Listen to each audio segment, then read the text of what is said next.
You are listening to Fantasy Filmball with Matt and Dylan, and on this show we turn movies into sports and look at all the Oscar prospects and their fantasy value. I believe that this is going to win Best Picture, and here's why. I mean, Denis Villeneuve got all the nominations he needed for Dune and still missed out on the Best Director slot. Don't let me get my hopes up. The Academy has disappointed me too many times. Thank you to the Academy. Thank you to all of you in this room. I can't remember the last time I walked out of a movie theater on such a high. No matter how certain it seems, anything can happen on nominations morning. Never count the Golden Globes for just doing something off the walls and bonkers. It's the kind of movie that reminds me of why I fell in love with movies. And the Oscar goes to... Welcome into episode 16 of Fantasy Filmball. My name is Dyl. And my name is Matt, and this is a show where we turn movies into sports and sports into something that we don't talk about here. Dyl, how are you doing this week? You know, I've had a very busy week. I mean, last time that we talked, you just saw a bunch of movies. This week, I saw a movie almost every day. And the days I didn't see a movie, I watched a TV show. So I've had a very media-filled heavy week. And I mean, by the time most people are listening to this, I'll actually be at a Lil Nas X concert. So my week is pretty, jam-packed. How about yourself? That's cool. You're seeing Lil Nas X? That's going to be a great concert. I'm really excited for it, yeah.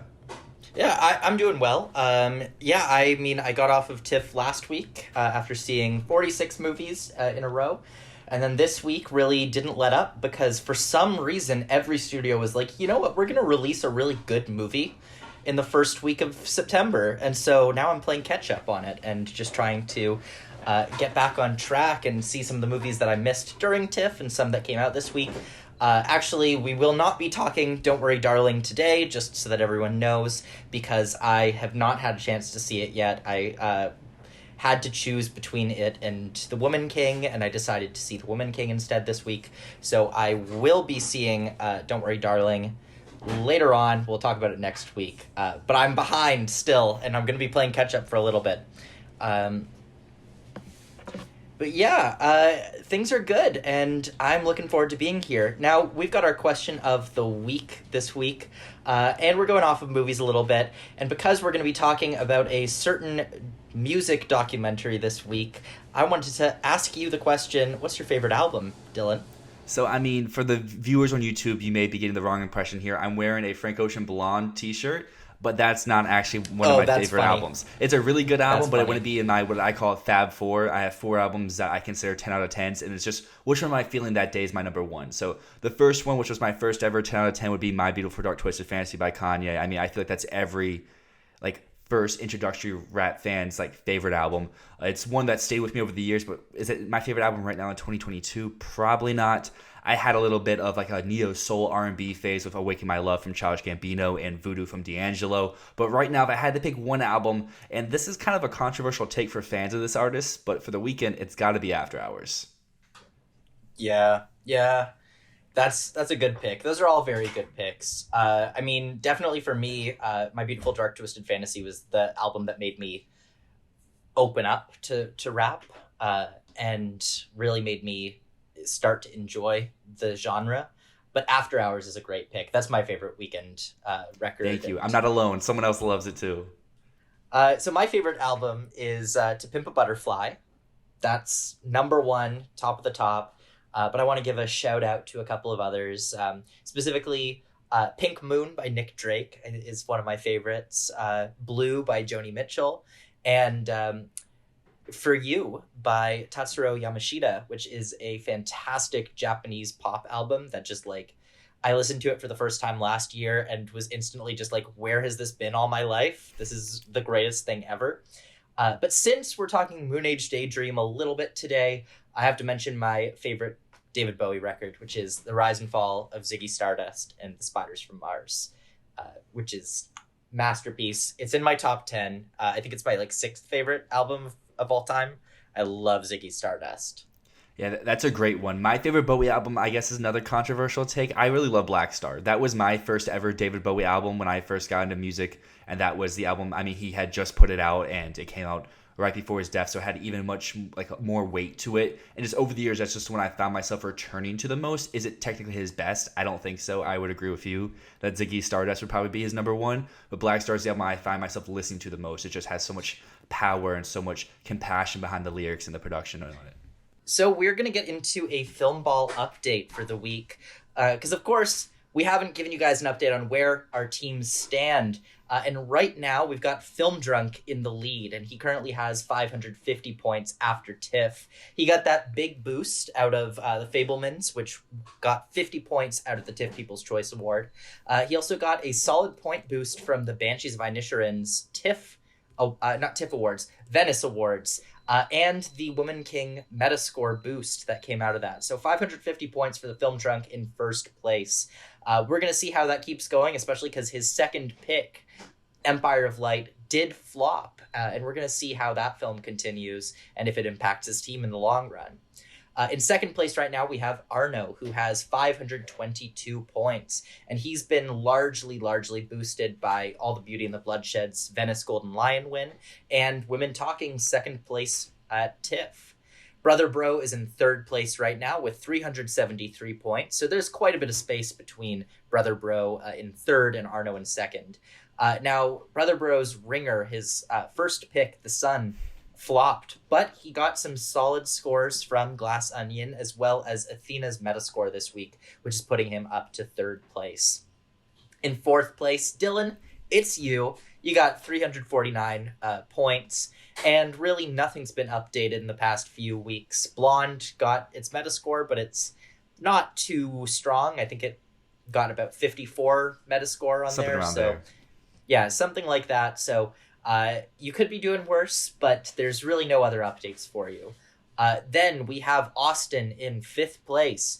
Austin has 265 points, and those are from his big update from the last time we talked points, is that Greatest Beer Run Ever and Don't Worry Darling both have had their Metascores added to the board. Respectively, Greatest Beer Run has 35 points, and Don't Worry Darling has 48. So both of those are pretty bad flops for Austin. But still, that's a bit of a points boost. And he has nothing coming next week, which is going to put him in last place next week because I am just 7 points behind Austin. I have 258 points. I have not had any points out of TIFF. There's nothing really different for me. However, Bros is coming out next week, which is going to launch me into fifth place, leaving Austin with that first waiver draft pick. So that is going to be a little bit of an interesting development, and I'm really looking forward to seeing what Austin decides to pick for that first waiver. I know there's just a lot of great options there on the board, and I mean, there's some I know I'm personally looking at, so I don't really want to give any spoilers here because, like you said, I'm going to have either the third or fourth depending on what adjusts between them because me and Brother Bro are neck and neck right there in that 3-4 spot. But there's a lot of great options out there. I mean, I could name off 4 movies off the top of my head, so I'll get some at least I'm wanting, but there's obviously ones higher than the rest of them. Are you going for Emancipation? At one point, Emancipation was on my top 60 for when we were drafting, but I figured I used my brain a little bit. I was like, hey, even if this does come out, no one's touching this. And it would be really fun to have that on my team. That's one I feel like I could wait until like November or December if I actually want it. I don't need to use the October first round waivers for it. I mean, someone might, but it's not something I'm personally looking at for this. I'm debating it right now. I'm debating between that and I can tell you because I'm going to be in second place. So yeah. I'm debating between that and The Wonder. But The Wonder, I don't have a lot of faith in. I really like The Wonder, but having seen it, I don't see like any Oscar potential for it. But I don't know. I also don't know about Emancipation, but it's a big question mark, which makes me a little bit interested just in case it does turn into something. So we will see. We'll have to see. But Austin might take it anyways, which would leave me with no choice but to take The Wonder. It's one of those two. I know that for sure. One of those two. So in the news today, we've got some big things to talk about. But as always, we're going to start with some trailers. And we've got one of the big trailers of the year, which is Bardo. We've been waiting for this one. And we are on... Actually, fun thing. This episode, we're going to be on opposite sides quite a lot. Duking it out. We're going to be duking it out quite a lot. Because I don't like the trailer for Bardo. I think it looks super overindulgent. I think the cinematography is really pretty, but it looks like Iñárritu is trying so hard to be artsy and different and unique and surreal, and it's not working for me. It does not. I see where the criticisms are coming from, and I am not getting good feelings from this. But I know you feel very different from my point of view. So yeah, how do you feel? Even before this trailer came out, this is going to be one of my most anticipated movies for the year. Like I said during our draft, and I've said it in various episodes throughout the year, this is just a movie I'm gunning for. And I picked it over the Fabelmans. And after seeing the trailer for both, I mean, the smarter pick was still the Fabelmans, but I don't know, something about Bardo, something about this trailer is just, it has me hooked. It has me like in for it. The use of On the Walrus in the trailer was like perfect in my eyes. I really love.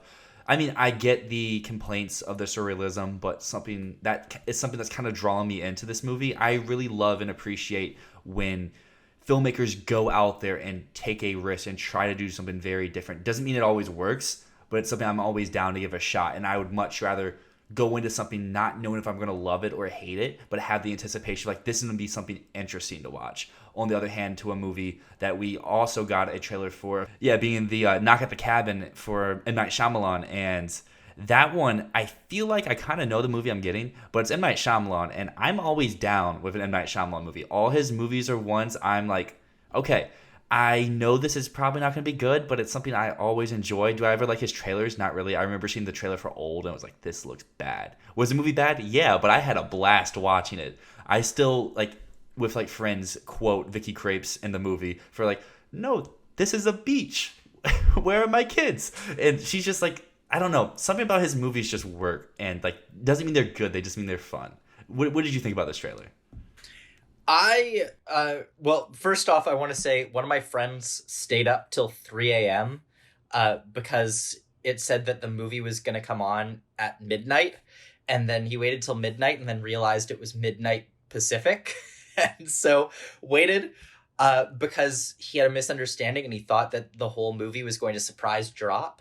And it was just going to play on this live stream, and it was going to be the movie, not the trailer. And so then when the trailer just played at 3 a.m., he was very disappointed. So that's funny.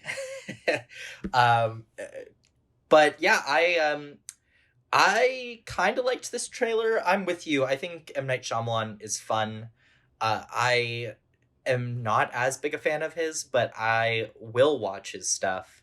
And this is interesting. I want to see where it goes, but right now it kind of looks like a mix of Funny Games and Looper. M. Night Shyamalan always does something a little bit different than expected. 100%. I mean, with A Visit, with Old, for the more recent ones, they've been ones that kind of had similar release strategies as this, just like, let's give them like a taste of like something, but then the action movie comes out and it's nothing really like what the trailers seem. So I'm excited for it, but something I'm also a little excited while also being like skeptical about is the Golden Globes. They're back on TV this year. Oh man, I'm not even skeptical. I'm just excited.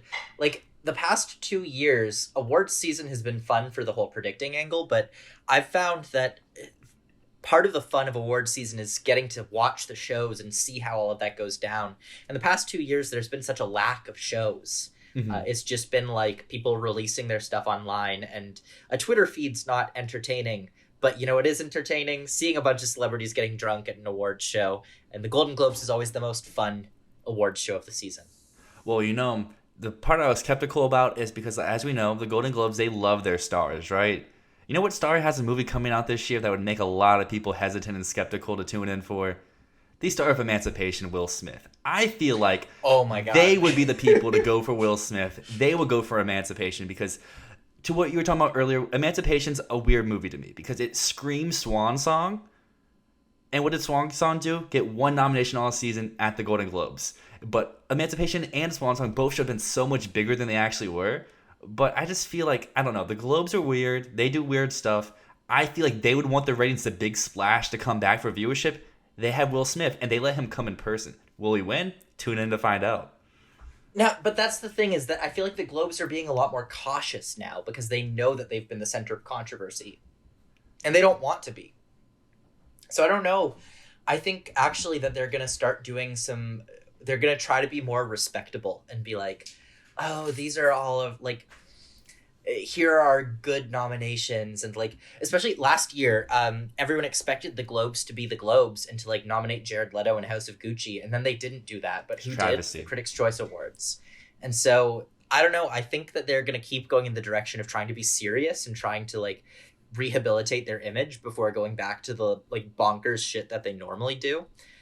So I don't know. I don't think that they would nominate Will Smith because I think that they're going to try to be like, we are a serious group with a serious awards show. Take us seriously. That takes away all the fun of the Globes. The Globes are meant to be crazy, be wacky, be bonkers. And if they take that away, then there's no fun there because you know what they could do this year? They could set the Oscar race back to normal for Best Actress and Best Supporting Actress because they could set the stage and be like, Michelle Williams, no, you're not allowed to go lead. You are a supporting actress. Take your supporting actress win. Stop trying to mess up everyone's predictions and the amazing Gold Derby odds they had. I had her at 100-1 in supporting. I mean, I had her for 101 in lead too, but now my supporting actress just looks awful in Gold Derby. Yeah, so we are going to talk more about the Golden Globes next week. We were supposed to talk about it this week. Our plan was we were going to go and do an in-depth on the Globes this week, talk about every single category.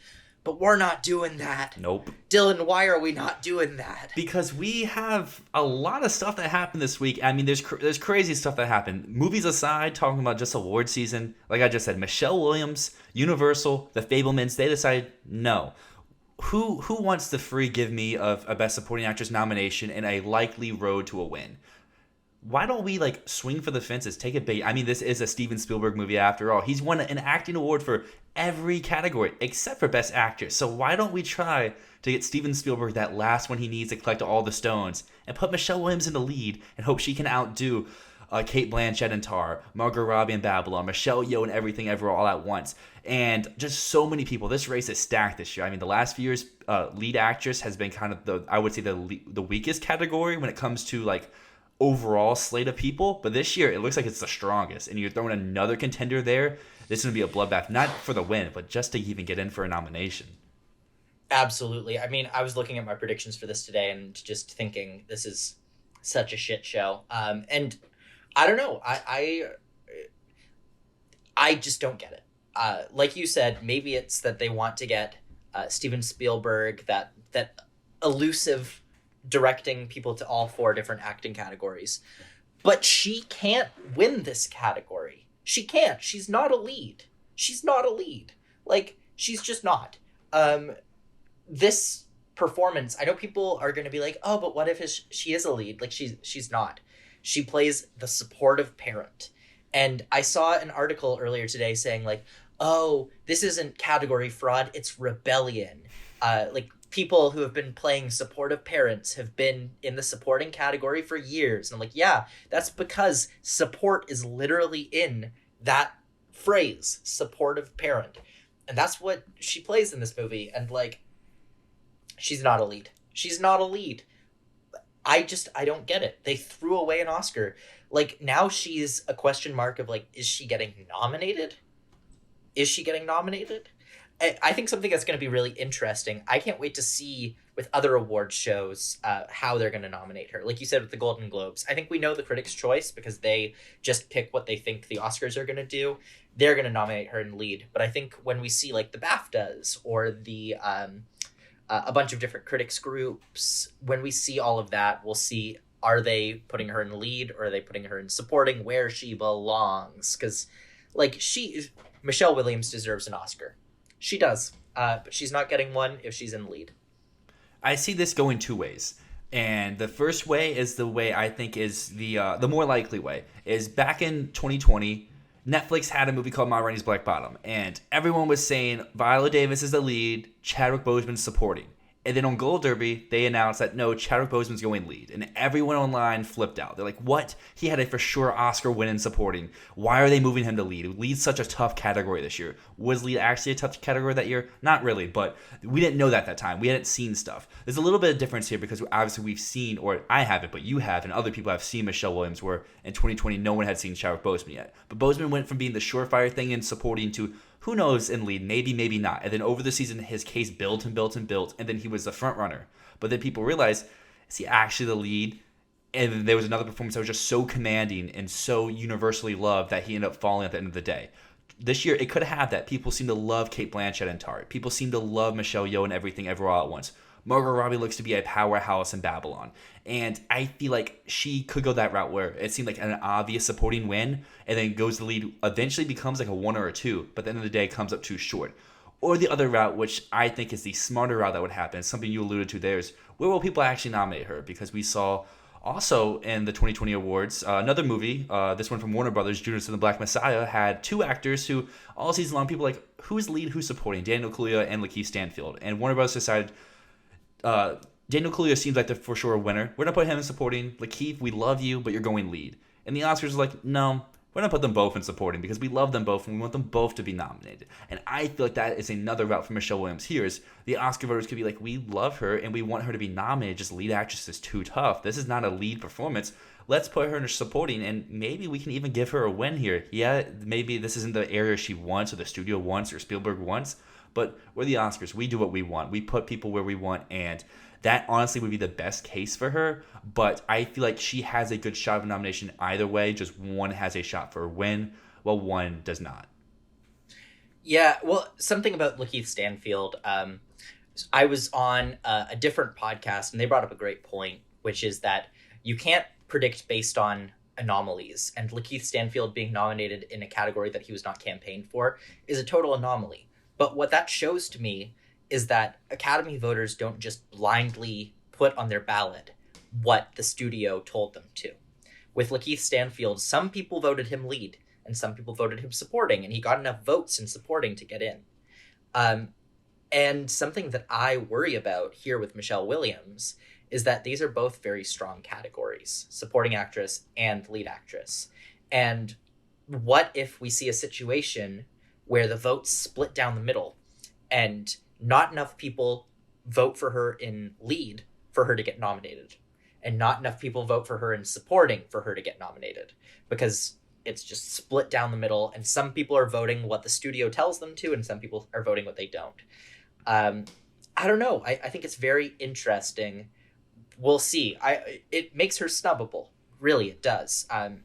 Because I don't see everyone falling in line. Again, Lakeith Stanfield shows that the voters in the actors branch, they think for themselves, especially because it's not like they're handed a ballot that has, here are all the options in the category, here are all the options in the category. They have to do their research and put it down themselves. So, and that brings me to the topic of reverse category fraud, which is what's happening with Michelle Williams. So often we see studios push lead characters in supporting because a lead has more chance of winning supporting. We've had people complain about this in past years with stuff like, I don't think that Brad Pitt in Once Upon a Time in Hollywood was a lead role, but a lot of people said that he was a lead role and that he should have been in lead, but he won supporting. Or I think my most famous example is Alicia Vikander in The Danish Girl, who was the lead of that film, but she was nominated in and won supporting because they frauded her into that. But very rarely do we see the opposite, where people take supporting characters and put them in the lead. But I have some examples here, actually, of things that are very similar to Michelle Williams going lead. Some other examples here are Reese Witherspoon in Walk the Line, who could have won either lead or supporting. But that year, in 2005, she was a supporting role, and supporting was a much more stacked category than lead. So I think that the studio there, they just saw an opportunity to put her in lead, and she could just run with it. I don't think that's what happened here. I don't, because lead is a much more crowded category than supporting is this year.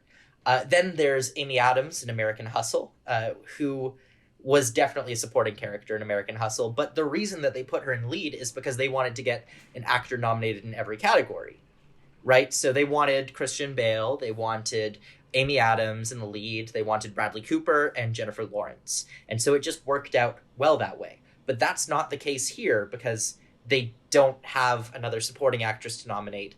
And Gabrielle Bell is probably not getting nominated unless they put Paul Dano in the lead, which would actually be a good call, I think. And so those are some of them. But then there's also some other famous cases from the 90s of supporting roles that went lead and won. For example, Frances McDormand in Fargo, who is, I would say, definitely a supporting role, but she was pushed in lead and she won. As well as Anthony Hopkins in Silence of the Lambs, who is also a supporting role, but he won. But the thing about those performances are they're central characters in the movie. we see large chunks of the movie through their eyes, even though that they are, I'd say, not the main character of those stories. A lot of the story revolves around them, and their presence is a very main character presence. That's not the case with Michelle Williams. She is not Frances McDormand in Fargo. She is not Anthony Hopkins in The Silence of the Lambs. She is a supporting character. We only ever see her through Sammy Fabelman's eyes. And so, I don't know, looking at these different cases, is Michelle Williams a big enough name, like Cate Blanchett? Does the studio think she has a better shot in lead than supporting? That would be crazy odd. Are they just trying to get more nominations, like Amy Adams in American Hustle? Or do they just think that her performance is like Frances McDormand in Fargo or Anthony Hopkins in Silence of the Lambs? Those are all the cases that I can think of, and I just don't understand it. So what do you think? I think that you bring up great points. McDormand and Hopkins, I think, are really the shows here because both of them, I think, that is their career-defining performance. For Anthony Hopkins and Frances McDormand was Fargo and The Silence of the Lambs. From what it sounds like, obviously, I haven't seen this movie, but this does not sound like Michelle Williams' career-defining performance to be category fraud in the opposite direction. For a reason like we should move her from the category where she actually is to a lead because we think this is like what everyone's going to say, this is her best performance of all time. What this reminds me most of is actually what happened last year with Katrina Balfe in Belfast, another motherly role where an actress who seemed pretty likely for the supporting nomination at times was the frontrunner for the category also could be seen as the possible lead while not really the lead. There's enough people who I feel like could make that argument. And then like you mentioned above, like before, where it's a 50% here, 50% there, and it's not high enough in either category and misses entirely. Like I know a lot of people bring up Balfe missed last year due to this reason or that reason. But personally for me, I think that was the main reason. Was one, she wasn't a huge name, and then two, she wasn't 100% in like this category or that category. She had vote splitting between the two, which caused her to miss. Obviously, Michelle Williams is a lot bigger name of an actress, so I feel like she could easily get her way into both, maybe one, but like, I don't know. I think it'll be really interesting what comes down to it, but I don't think she has a shot to win lead actress, as you mentioned before. Getting nominated there would be her win, while in supporting, as we've said, I mean, it's really crazy to say like someone's like a lock to win this far out, but like, it's not like other years where you haven't seen the performance. This year, a lot of the big supporting actress performances have already been seen. Like you could say, from Women Talking, everyone there has been seen. The Fabelmans has been seen. Glass Onion's been seen. Banshees has been seen. Like almost every movie this season, besides Babylon, that has like a supporting actress contender has been seen. So it's not crazy to call someone like the front runner and the odds-on favorite at this point, where in like other years, like, oh, we haven't seen this movie or we haven't seen that movie. I don't know. This is just a really boneheaded decision to me. And what else is the Fabelmans winning? Director. That's the only thing that I think it can win. Because I don't see Kushner and Spielberg winning screenplay over Everything Everywhere All at Once. I don't know. I would see this being, which would be wild, because it seems like there's a chance that we go 2 years in a row of getting lone director wins. Mm-hmm. So, yeah, my opinion is Michelle Williams not winning the Oscar for supporting actress greatly hurts this film. Greatly. Which is good, because I don't want it to win. You know where I stand. I mean, if it doesn't win, it makes me feel a lot better.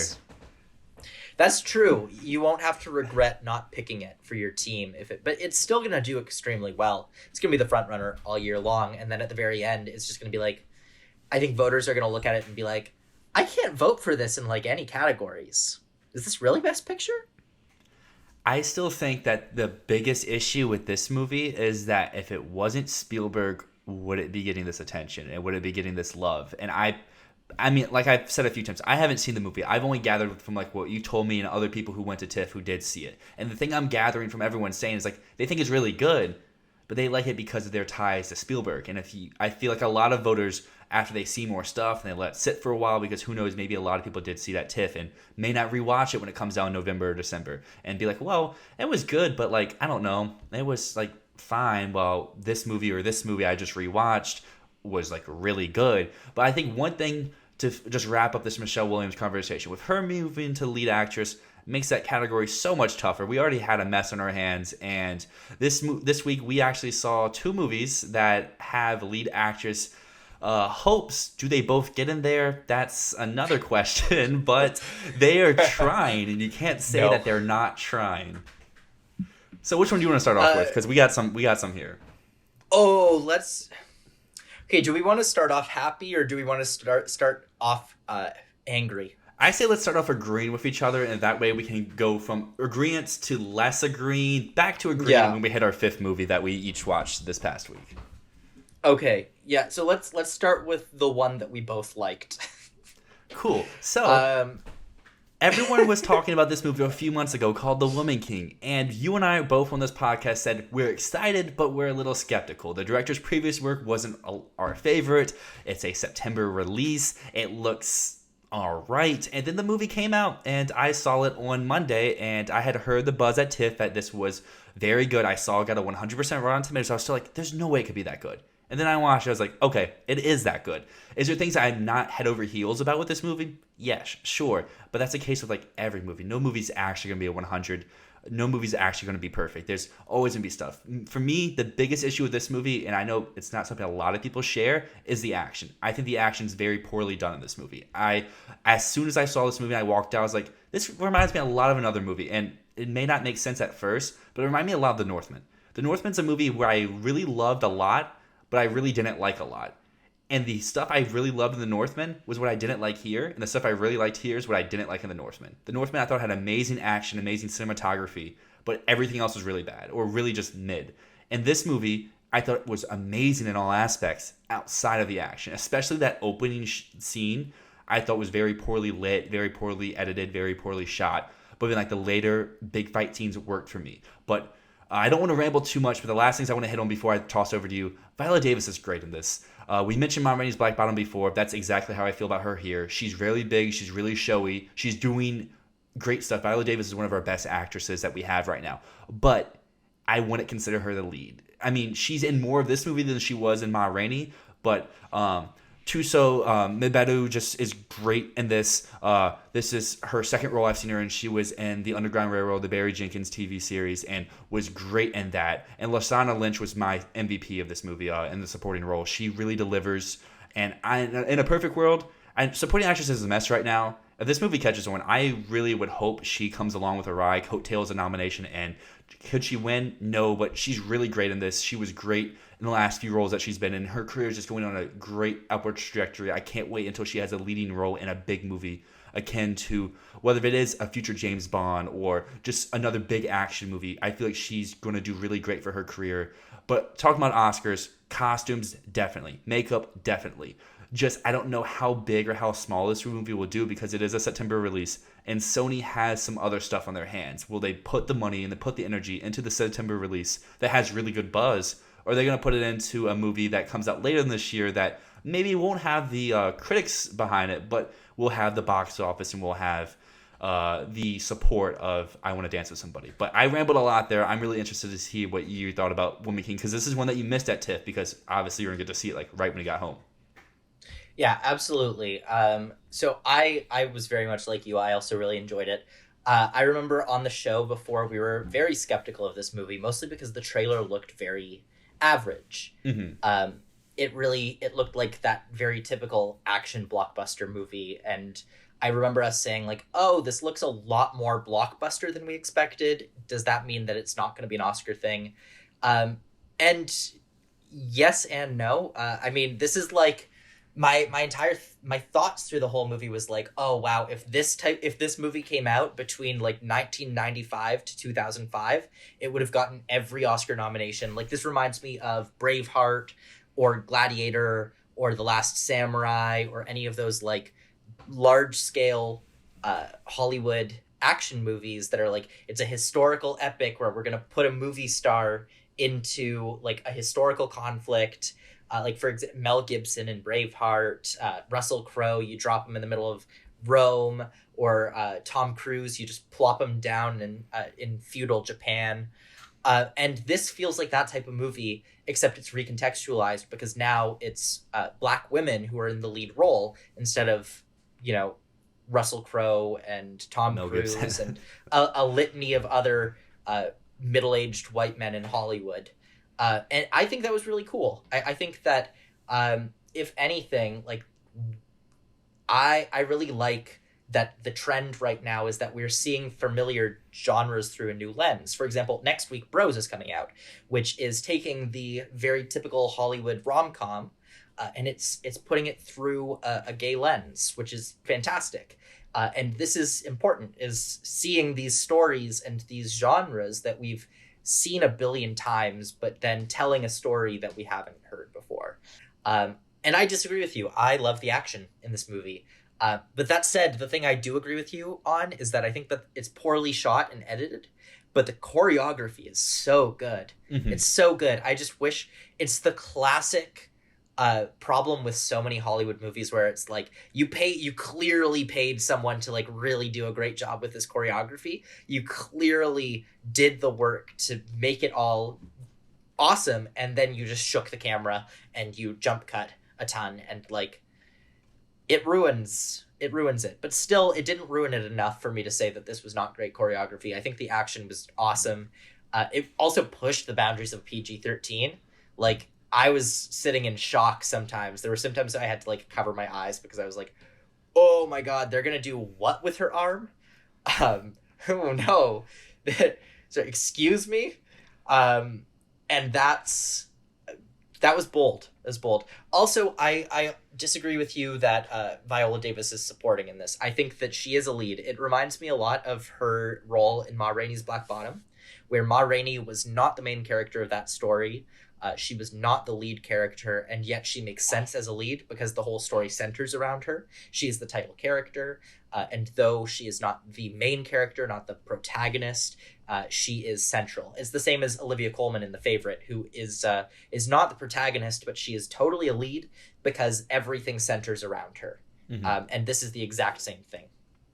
I fully get that. I know I'm a little weird when it comes to this stuff because in my eyes, every movie has one lead for like each category, and that's like to the point of Once Upon a Time in Hollywood. A lot of people say Brad Pitt is also a lead. I would say it's more DiCaprio's movie than his, so in my eyes, Brad Pitt then moves to supporting, and so on and so forth. But you're completely right about the choreography. That I show no negative or harm feelings to. I thought the choreography was great, just like you mentioned, the editing, the cinematography in those scenes, especially that first battle scene. It's in the pitch dark. You really cannot see what's going on because it's cutting so much.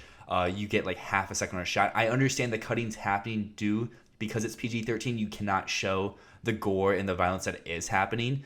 But at the same time, I wish, like, that's one thing I really appreciate about The Northman at the beginning of the years. It did the one takes. It did those long extended fight sequences where it just let you see everything happen in front of your eyes and watch the takedown. Because there's a lot of great choreography in this movie, The Woman King, that we see. And especially with Lashana Lynch's character, she does a lot of great moves without spoiling. But, like, you don't really get to see them because, like, you'll see them make the jump or make the attack move. But then it cuts away before they actually make the full contact. And I guess my last thing to say about this movie before we transition to our next is you mentioned it pushing the boundaries of PG-13. And I feel like there's one scene in this movie that I really don't know how they managed to get away with it being PG-13. And in my eyes, as someone who has somewhat of experience with like what happened, it was more triggering in this movie than in the next movie that we'll talk about, which also had scenes that like had the same type of feeling. Mm-hmm.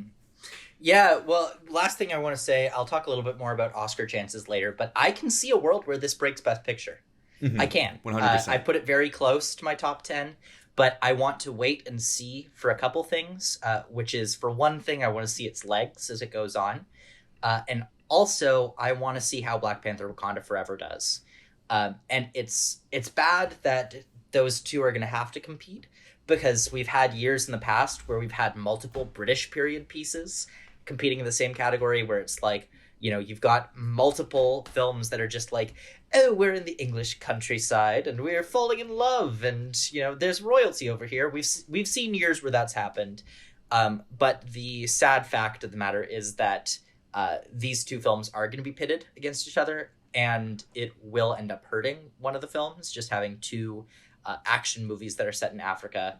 But we're going to see how much of a difference that movie makes, because if Black Panther Wakanda Forever comes out and it's absolutely incredible, I can't see both of them making Best Picture. we'll see. But for now, I've got The Woman King just outside, and I'd love to see Viola Davis get in, and I'd love to see it get in for costumes and production design. But let's move on to our next movie, because we're gonna have a good conversation about this. Holy fucking shit, man. For everyone watching on YouTube, here's your little teaser for what the movie is. This was why I decided to rock their shirt today for, who knows. But do you want to go first or do you want me to go first? Because I know that we kind of feel the same while having different approaches to how we feel the same. I will start first. Okay, for anyone who's not watching the video right now, I am face palming. I have my head buried in my hands because I hated this movie. While I was sitting watching, like, twiddling my thumbs, whispering "shut the fuck up" at the screen. Real quick, not to cut you off real quick. For the record, we are talking about Blonde, the new Marilyn Monroe starring Ana de Armas dramatized version. Yeah, Andrew Dominic, but continue. I don't think we verbally said it, so I just wanted to clarify for everyone out there. We didn't. We did not verbally say it. So, you can probably guess I really hated this movie, and it made me think of, there's an old Roger Ebert review of the film North, directed by Rob Reiner, where he starts the review by saying, I hated this movie. I hated this movie. I hated the stupid idea that someone thought that this movie was worth liking. And this is how I feel about this movie. I hate this movie. Hate this movie. And I know a lot of the discourse about this movie has been about the portrayal of Marilyn Monroe. And that's not even entirely why I hate this movie. I hate this movie even without the disgusting portrayal that it has of Marilyn Monroe. I hate this movie without the weird pro-life shit that's going on all through it. I just really don't like this movie on purely just the level of it being a really pretentious bad movie that feels super incompetent, and it feels like the director's just sitting there being like, I'm making the greatest film of all time. Look at me. I'm fighting for women's rights, and I'm making a movie where I can just do whatever I want. And oh my god, it's so obnoxious. I hated this movie. I would have walked out multiple times if I was not such a stubborn completionist. Mm-hmm. So I fully feel everything you said there. I sat after this movie because I paid money. I have a Regal Unlimited subscription. As everyone knows, Regal does not show Netflix movies. So I had to actually use my own money to go out and see this. And I went to a theater. I was the only person there, which I think made this experience even more just an interesting one, for a lack of a better term. Empty theater, 3 hours watching whatever Andrew Dominic decided to put out. So I sat there during the credits and I tried typing up thoughts, and I feel like what I typed there is probably like my best first raw reaction. So essentially what I said is, this film is going to spark a million discussions, and some will be nuanced, some won't, and I hope that this can be a somewhat positive discussion, even though I don't think there's any way to have a good discussion about this movie, because this is a movie that I would not recommend to anyone. The first thing I want to say about this is it's a psychological horror movie. It's not a biopic. Do not go in expecting to be like, this is the life of Marilyn Monroe, my week at Marilyn, whatever. This is not painting her in any sort of a positive light or trying to show a positive angle of someone's life. This is a complete, just negative, hurtful, just nasty movie. Dominic's goal was to make the viewer physically and mentally uncomfortable for nearly 3 hours. He succeeded. And I, similar to you, wanted to walk out at points. I've never walked out of a movie. I've fallen asleep in a movie, but I've never walked out. There was times I had to cover my eyes. I had my shirt coming up, and I couldn't look at the screen for the nastiness and the horror and the atrocities that we were seeing on screen. But part of me, and this is maybe why I'm a little bit different on the rating scale than other people, is I kind of feel like that was the goal. Is that a good thing? I don't know. I can't really comment to that. I haven't read the book, so I can't comment to how accurate this is to the book's depiction, because the book I've heard is very much, it got reactions like this movie has gotten. And I feel like if his angle was to make this type of movie, I think he delivered in something that I wouldn't recommend or I wouldn't want to watch again. And it's something that I don't think people should indulge in unless they're really doing it for the conversation that can happen afterward. I don't think you gain anything from watching this movie. You watch this movie at your own risk because you want to be included in the conversation. You're not going there to see this, or you're not going there to see that. This movie showcases disturbing and cruel images of fame and the awfulness that women had to and still have to go in, enduring from men all across the world, featuring what I would say is a commanding performance from Ana de Armas. I know this is a very thing that's up in the air for a lot of people. There's people who love her in this movie. There's people who despise her in this movie. I think it's more, if you don't like her, I think it's more on what she has to do than how she's doing it, sort of thing. But I also think this movie has some amazing cinematography. However, I do agree, this is just Dominic being like, wow, look at me. Let's go wide. Let's go tight. Let's go black and white. Let's go very showy. There's no consistency to how this movie's shot. He's just doing stuff to do stuff. Because I remember a year ago when this movie hadn't come out yet, when Netflix was like, we don't want to release an NC-17 movie. He was like, but this is the greatest movie of all time. Look at what I did. It's so amazing. It should be seen the way I want it to be seen. And like, I guess that's what we got. I don't see any way Netflix like changed this movie. And if they did, I wonder what it was before. Because the last positive thing I can say about this movie is I really liked its score. I've known some people have said the score doesn't fit in this movie, but at times it really works, but at times it doesn't. But putting like just the sounds just sound good. But flipping on the other side, because I know I rambled a while there about why I like, or I don't know the right word to use, because I didn't like this movie, but what I thought this movie did well. Going on the other side, why you respected. Thank you. Why I respect. On the other side, I can use all those things I said above for why I despise this movie. It's overtly manipulative. Like what people are saying about the sun, like how they're reacting to the sun is how like I feel like about this. Like it's using Monroe, even though this is a fictitious version of her, still it's using a real world person.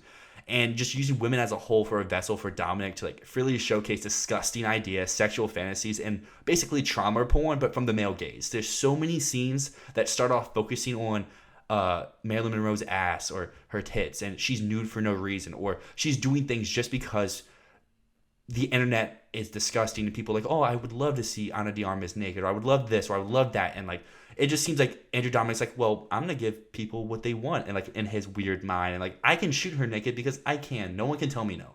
And I'm going to show this, I'm going to show that for no apparent reason other than he can, because it's NC-17. And why not make the most use of NC-17? For people who aren't watching here, this is like just listening. This is sarcasm. I don't actually agree with any of that. But overall, can I say I enjoy this movie? No, not at all. I would never want to watch this movie again. I wouldn't recommend people to watch this movie unless they want to have a discussion about this movie. But I think it delivers on what the goal was. And I feel like the goal of this movie is to make you feel disgusting, make you feel awful, and make you feel remorseful, because that seems like what the screenplay, and I'm guessing what the book is trying to do, is to show how awful, how crummy of a life Marilyn Monroe had, from her upbringings to her introductory into Hollywood and fame, to what she had to go through between every partner and every person who she interacted with. Because it seems like in this movie, anytime something's going good, it immediately blows up in her face and shows like why life sucks. You meet someone who seems great, well, guess what? They're actually a shitty person. You meet someone that also seems great, guess what? The one positive thing that you think you have going for yourself, it blows up in your face because for a stupid reason. Like, and then like you feel like you're being forced to be someone that you're not. And like, I fully get what Dominic and what I assume the book was going for, but I don't feel like it's something that should have been made. Like, I feel like that discussion is something that is better to have verbally than it is to put to film, because there's a lot of imagery in this movie that is just horrifying. And as someone, like I mentioned before, in the Woman King part, there's depictions of like assault and rape in this movie. It's just very, like, I don't know if even triggering is the right word to use. It's just shot in a way that doesn't make sense. Like the way they shoot it doesn't like logically make, why are you shooting it in this way? Especially the one with John F. Kennedy. Like that one doesn't make sense why you would shoot in that way. It makes it so much more of a uncomfortable experience. And that just goes back to my overall point. I know I'm rambling and ranting here, but that just goes back to my overall point of why I think the intention of this movie is to make you feel awful.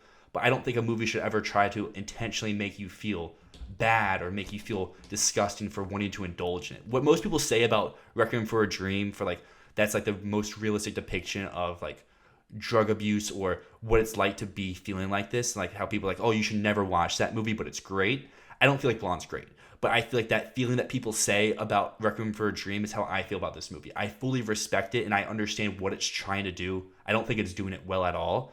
Or I think it is doing it well at all to the point where it makes me like so angry I don't know if any of this is making sense, but like there's just one scene at the end that Marilyn Monroe keeps repeating this crazy ugly dream. She keeps repeating those words, and the sequence that happens there was honestly, like, we were talking about another horror movie here that I think is a very good horror movie, but this scene is probably the most frightening and disturbing and just like, I don't know like the right words to use, just scene I've ever seen like put to film. Like that scene, even though I'm someone who can never go through what happened in that scene, it makes me feel so much worse than I have already like felt for people who have to go through things like that. And just the overall just situation, like that scene just seems like, especially the way it's shot and the way it's edited and the way it's acted, just is just so like just it just causes so many emotions. And like I fully understand all the reviews out there that are a half star, that are 1 star, and I fully understand the people who are giving it a 10 and a 9. I just don't feel like there's any way to properly rate this movie other than having a discussion that this movie is like commanding you to have. And like it goes back to your point that you made earlier, Matt, of like Dominic thinks he's doing so much more than he actually is. He's just presenting the ideas, but he's not putting any like flair or any taste to it. He's just showing it to you like very graphic and very horrific. That's why I like to say this is a psychological horror. It's not a biopic. It's not a drama. It's not anything. It's purposely trying to like blow your insides out and make you feel disgusting. But I feel like I probably just rambled for like 5 minutes, so I will stop it there. No, I mean, something I want to go back to that you said was about how people online have been talking about how like, oh, they're fine with seeing Ana de Armas doing this stuff. And I just want to mention that Zinc, who was a guest on this show, who had seen Blonde at Venice, after she was on this show, she was like attacked on Twitter. Not because of the show. Yeah, because of what they wrote in their review in Letterboxd. Yes. Yeah, which is horrible because people were jumping all over them, just absolutely going in against them because they had said that they didn't think that well, for one thing, they were saying that this film was excessive and that it was awful to have Ana de Armas constantly naked and constantly exposed to us. And I'm also going to have a bit of a rant here. I agree with a lot of what you're saying. I also completely disagree with a lot of what you're saying. Mostly in that, for me, I don't think it did succeed at being extreme and being uncomfortable. I think that to me, the reason I hated it wasn't because, like I said, I don't think that this film is horrible just because of its depiction of Marilyn Monroe, just because of the pro-life shit, just because of that. I think it's just a bad movie. I think that there are so many baffling directorial decisions in here. For one thing, I just want to talk a little bit about the constant format shifts between the widescreen, the Academy ratio, black and white, color, where it'll switch in the middle of a scene. It just feels like Dominic's showing off, and it reminds me of a joke. I think it's a Bill Burr joke. I'm actually not sure whose joke it is, but the joke is about how the reason why so many movies that are directed by men have women as the editors, and it was talking about how like Francis Ford Coppola just went into the jungle of Vietnam for Apocalypse Now, and he was just like, oh, I'm gonna fucking shoot film all over the place. I'm gonna shoot film all over the place. And then the editor has to come in and clean it up because, you know, you have this indulgent director who's just doing whatever he wants. And that's how I felt here, is it just felt like no one was there to say, hey, Andrew, this is stupid. This is really dumb. And for one thing, Netflix announced earlier this year that they're no longer going to be spending the big bucks on auteur passion projects that cost a lot of money and are just artsy bullshit. They're not going to do that anymore. And after seeing Blonde, I fucking agree with them. I do. This movie needed someone to come in and say, hey, stop it. Stop. Yeah. I know you think you're an artist, but stop. This is fucking ridiculous. For me, I am a fan of a lot of extreme films. And I just want to start this conversation by saying that there are a lot of films that have been controversial for reasons of depiction of sexual violence on screen that I have disagreed with the discourse on. For one thing, the film Irreversible, which is a film directed by Gaspar Noé. It's part of the New French Extremity movement. And that's a film that is heavily criticized for the way that it depicts sexual violence. And personally, that's a film that I really like. And I actually think that it is a respectful depiction because it shows it in such a brutal way that there's no manipulation. There's absolutely nothing. It just shows it plain and simple. And that definitely triggered a lot of people. But at the same time, I think it is pretty much the only respectful way to show something like this, other than just not fucking showing it. Which is what Women Talking does right, is that they never show that happening, because you shouldn't show that happening. But if you do show it happening, you should not do it the way that you do it here, which is that it almost romanticizes it. It shoots it in a way that's like, it's through foggy, dreamy lenses. It almost feels surreal at times, and like, I didn't feel what you're talking about with the disgust in this film. I just felt pure boredom. And I felt like the messages were completely muddled. It's clear that the idea behind this film is that there never was a Marilyn Monroe, and she only ever existed on screen. And that people took the character of Marilyn Monroe and twisted her and made her this ideal that no one could ever live up to. And that was the downfall of Norma Jean Baker. And that's where this film is going. It's trying to critique the way that people turned Marilyn Monroe from a person into an object, and then put her on screen to ogle at and, turn into a sex object and use as a sex object. But it falls into the exact thing it's trying to critique. By using Marilyn Monroe, by using the mythology around her, by using the whole idea of like, that we've seen a million times, which is like, oh, you've got this sweet actress who just had so many mental issues, and it turns into exactly what it wants to criticize, which is a sexist, reductive statement on female sexuality that reduces Norma Jean Baker. It turns Marilyn Monroe into Norma Jean Baker, and then still sexualizes and objectifies Norma Jean, and basically boils her down to two things: daddy issues and manipulation. It gives her no agency, and I get that the point is that she never had agency, but in her depiction in this film, it literally just shows that her character and her sexuality is entirely based on her daddy issues, especially the way that she constantly like calls all of her romantic partners daddy, which was so uncomfortable, and I hated it.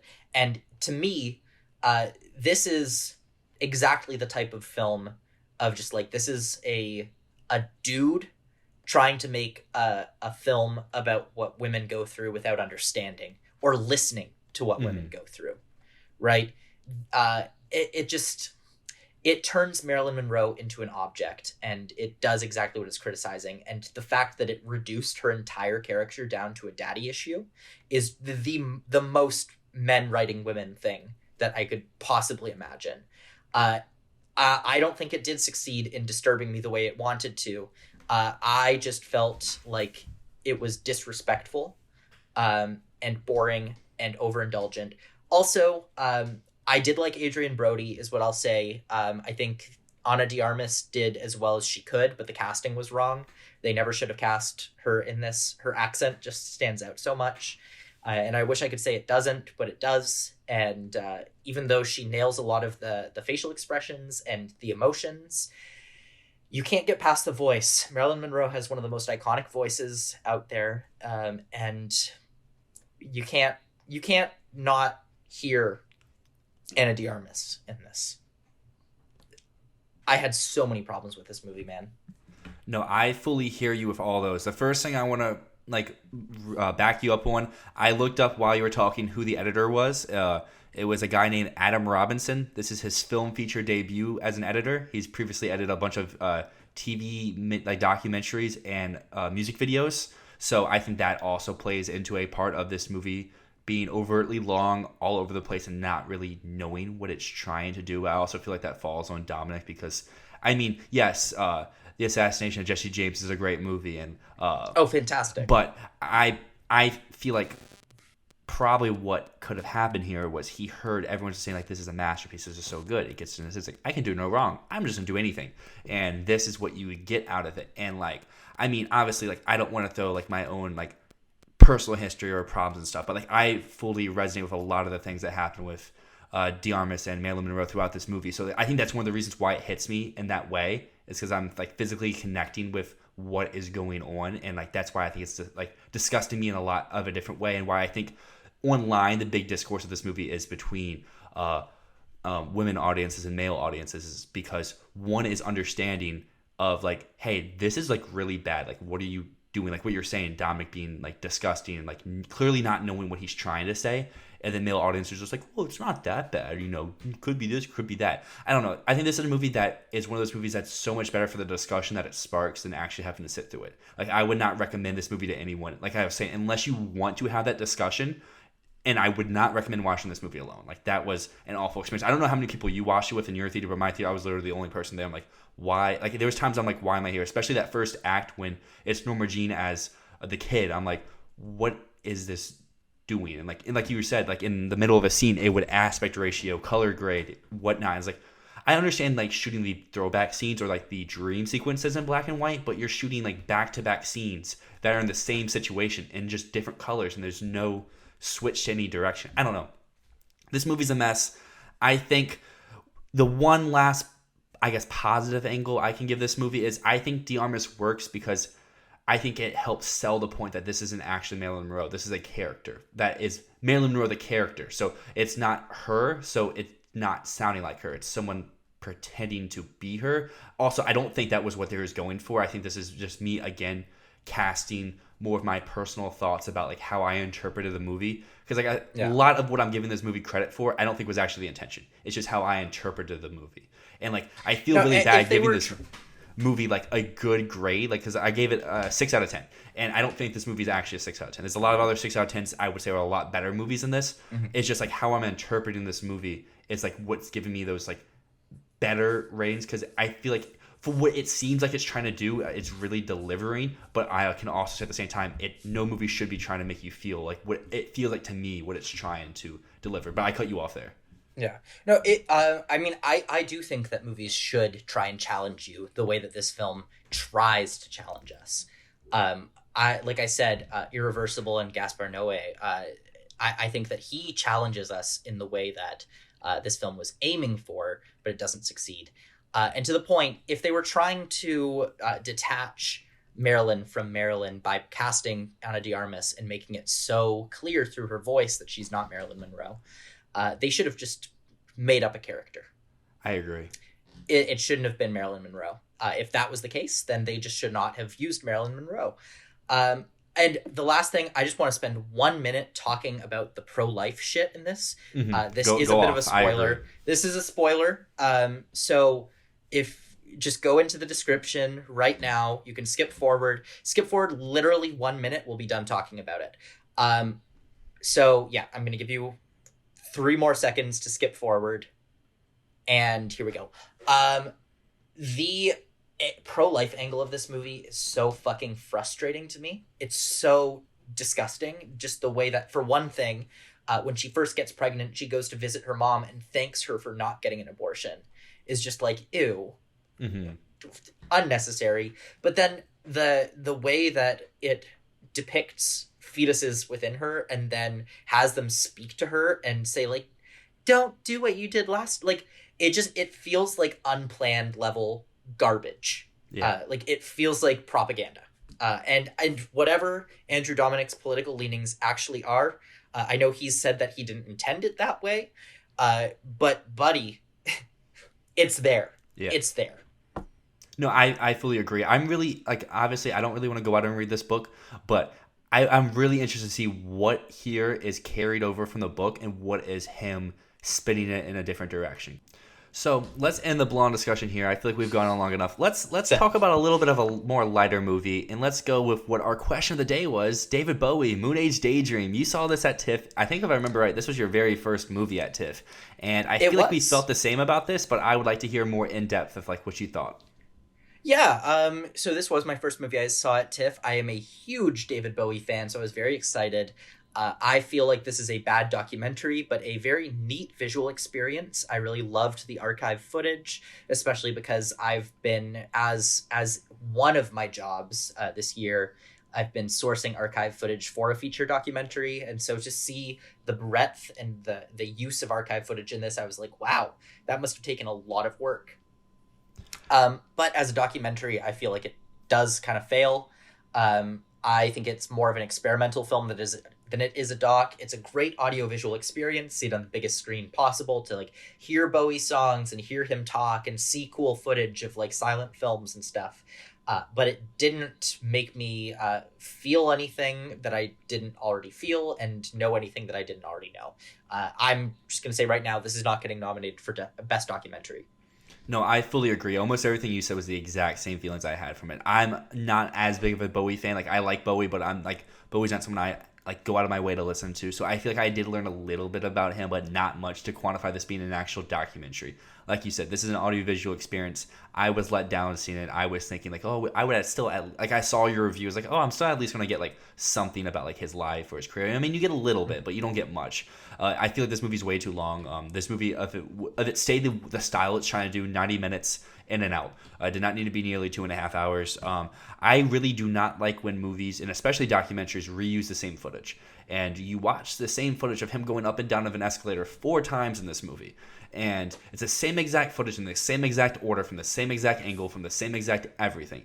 And I get, obviously, David Bowie's not alive. Most of this footage is very, very old. But I feel like you can at least then decide like, oh, then let's show something else. Or maybe we don't need to still be going because you're not really adding anything. Because this movie is, if you love David Bowie, if you want to see concert footage, and if you want a cool audiovisual experience, like you said, or if you just want to know more about David Bowie's like philosophy, if you want anything else, this isn't for you. Like you said, this is I don't know if docs do a short list, but I don't think this would even make a short list if they made a short list. And yeah, they do. Okay, I don't think this will even make the short list. I like Brett Morgan as a director. I really love his 30 for 30 about the OJ chase, the NBA Finals, everything that happened on that day. I think that's one of the best 30 for 30s there are. This is when I was a little let down. I still gave it a very light 7, strong 6 out of 10, but it's one I would still be, kind of like every movie that we'll talk about today. I would sort of recommend it, but there's a lot of stipulations to recommending it. Mm-hmm. So our next 2 movies, we are going to go a little bit more into spoiler territory, especially because they are both movies that have a lot of surprises in them. So if you have not seen Pearl or Barbarian, please go into the description and you can skip past these parts because we kind of need to discuss spoilers to talk about these movies. So skip forward now, and yeah, we'll have it marked in the description. So please skip forward. If you haven't seen one of these, just skip that section. But let's get into Pearl. And Pearl, I'm actually surprised, Dylan, because this was one I felt really strong on. And then I saw your Letterboxd score, which was a very low 2 out of 5 stars. Mm-hmm. What happened here? So, anyone who's still here, get out of here. Go watch Barbarian. Matt will say go watch Pearl. I wouldn't necessarily say that, but go watch these movies. Come back, because at least Barbarian's one that you should talk about. But so Pearl, here's I think my biggest issue. I didn't like X. I thought X was fine, and I thought all the good parts of X were missing here.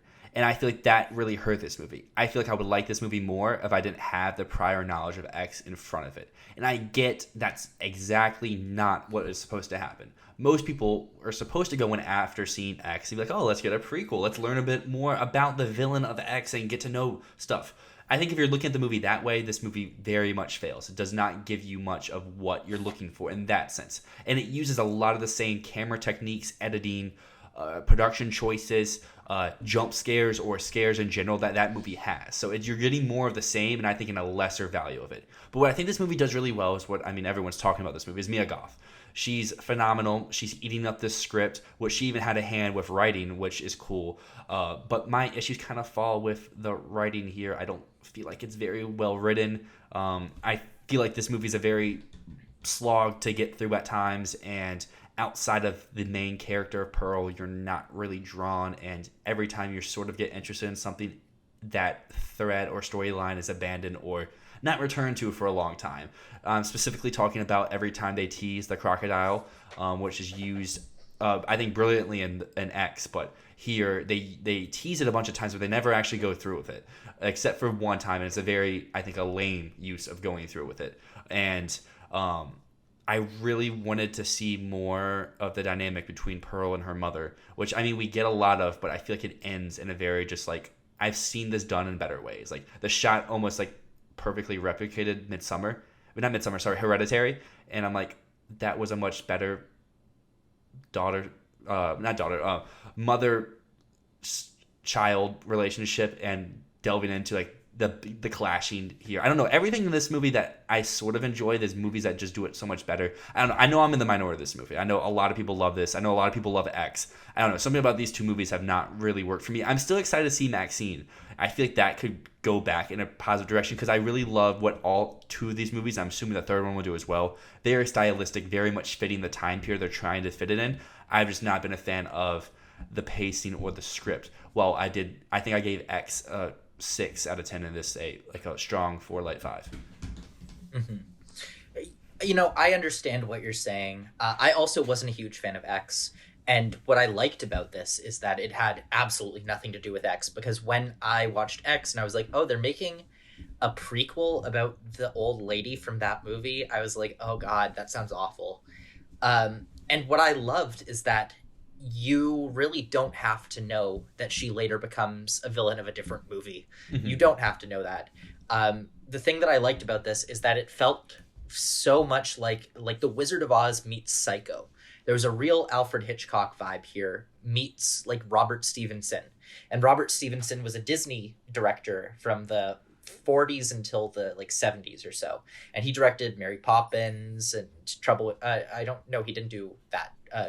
Ida Lupino did Trouble with Angels, which is another film that this reminded me of. But it's all like Disney movies. Like if you looked at like the old Parent Trap or Herbie the Love Bug or like that type of movie, that's the vibe that I get here, and I really like that they took that very cheerful, again, beginning of Wizard of Oz vibe, where it's a small town girl going big, and it twisted it and spun it. And I'm a big wimp. I don't like horror movies. I don't like being scared. I should say I like horror movies because I like the aesthetic. I like the vibe of it, but I don't like jump scares, and I really don't like the feeling of being scared. And so I love when I see a movie that mixes all those like delicious aesthetics and the kind of darkness of a horror movie without actually like scaring me. And this did that perfectly, because I just found it to be so fun.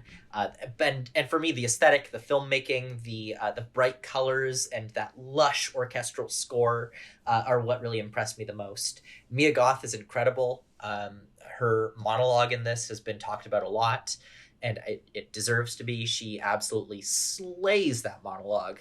And the end credits, oh my god. Like, I just love how she just breaks down and starts crying, and it gets smaller and smaller on her, and every time you think that it's going to cut to black, it doesn't, and it just keeps going and keeps going and keeps going. I do agree, though, the story could have been more. It's a very small film. There's really not a whole lot more than just Pearl here. Pearl is like the extent of this movie. But yeah, I prefer it vastly to X. X was a movie that I thought was decent but not great, and I guess I just prefer the style of this is emulating of that like Wizard of Oz, Mary Poppins type thing meets Alfred Hitchcock. I prefer that to the Tobe Hooper school of slasher that X was. Mm-hmm. So yeah, that I like it, and I think Mia Goth deserves to be in some acting conversations at the end of the year. I'm sure she's going to get a shit ton of critic awards for this. But anyways, let's talk about the real horror movie, and I want to start this by saying, fuck you, Dylan. You told me that this wasn't that scary. It's not. When we talked last week, you were like, oh, this isn't that scary. I was so terrified. I thought about leaving the theater and looking up what happened on Wikipedia so that I wouldn't have to sit in suspense. It scared the shit out of me, man. See, this is like the scariest movie I've seen in years. Here's my thing. Horror is a very interesting genre to me because I don't really get scared. I say that after I said Blonde, like, scared the shit out of me. The things that happen in Blonde and the thing I mentioned, Woman King, that's the type of stuff that scares me. But like actual horror movies never really scare me, and that's why I think I give them such vast ratings, where they're either like 9 or 10s, or they're my worst of the years. Like most years, my end of the year list includes like a horror movie in my top 5 and like 3 in my bottom 5. And Barbarian just, I think, does everything right. I love the first act, where it's just playing on every concept of what modern horror is. It has all like the fake out jump scares. It has all like the teasing of this. It has all the suspense, all the building. It has the cheesy little comedy from here and there. It just has everything perfectly. And then if you want to talk about a fade to black, a hard cut, like you mentioned that you were expecting during the end credits of Pearl, Barbarian has, I think, the best one I've seen in a long time. Oh yeah, that cut to black, I was just like, yes, I am down.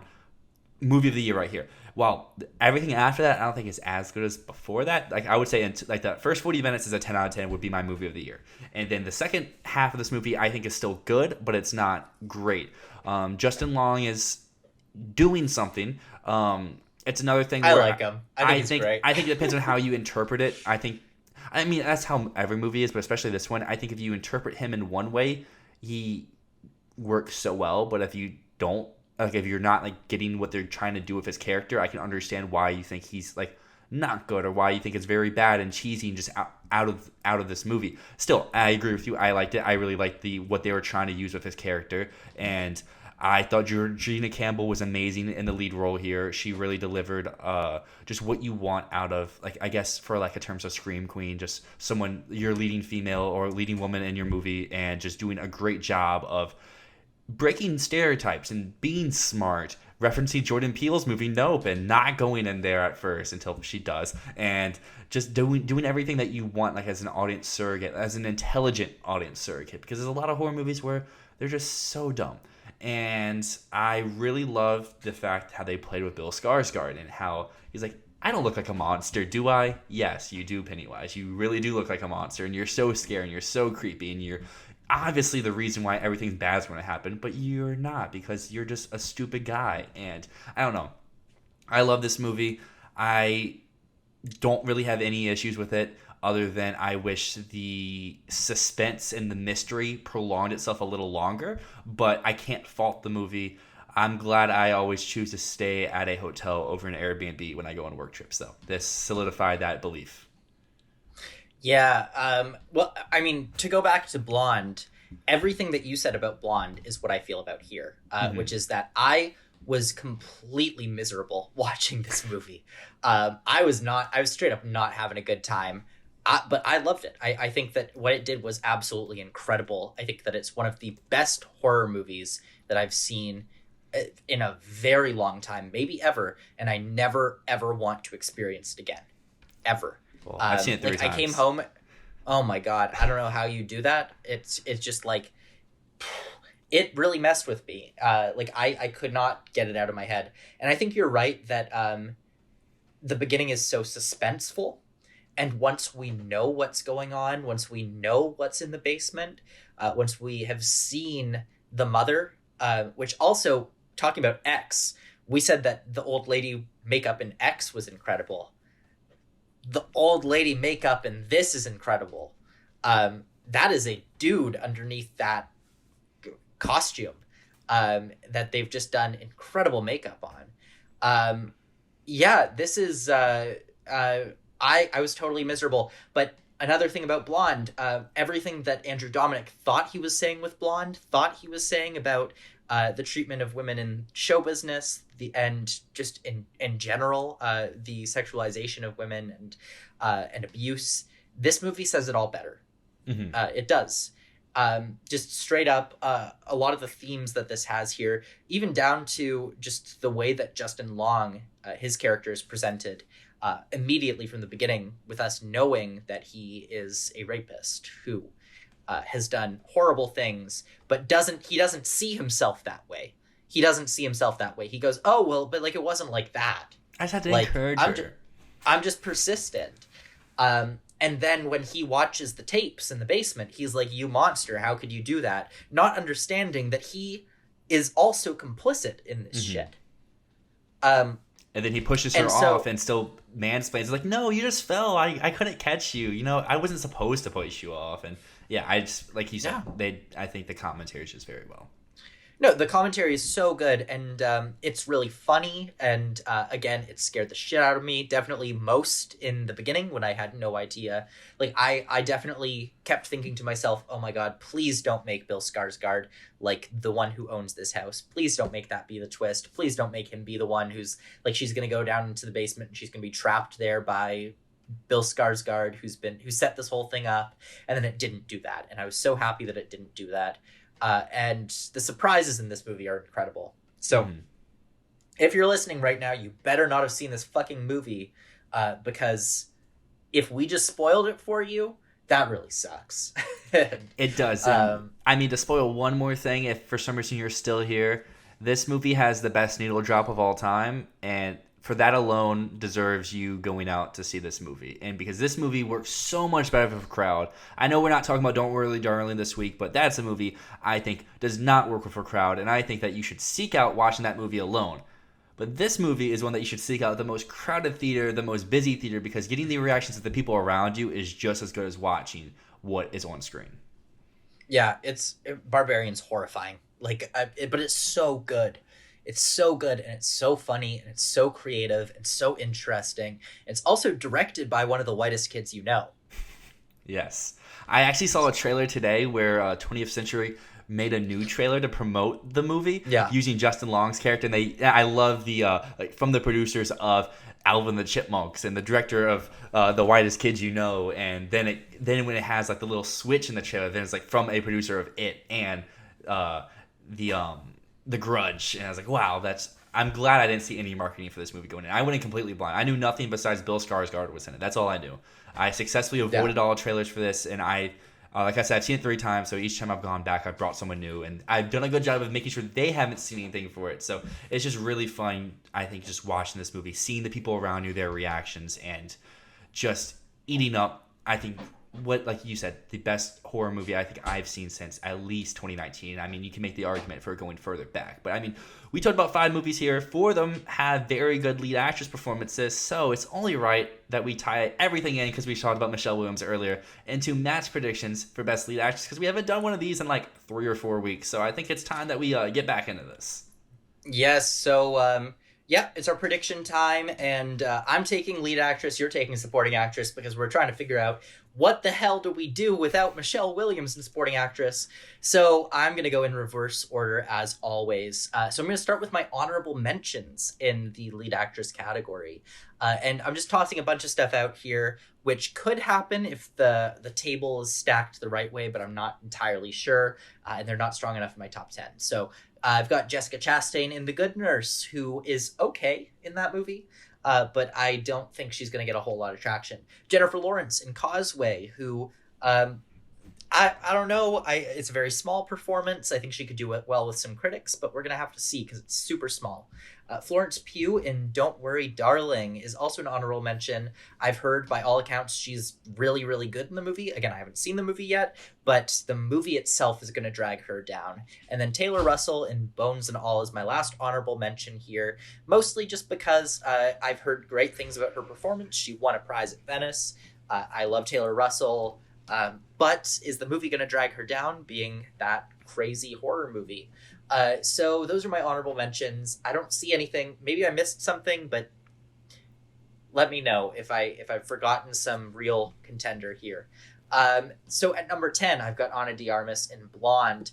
I hated the movie. I also really didn't think she was cast well in this, but there could be a group that is passionate about this movie to the level where she gets in, and I think she has some industry love, and she's kind of overdue for some sort of attention.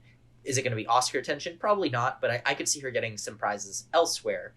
Number 9, I have Zoe Kazan, and She Said. I still very strongly believe that Zoe Kazan will be lead and Carey Mulligan will be supporting.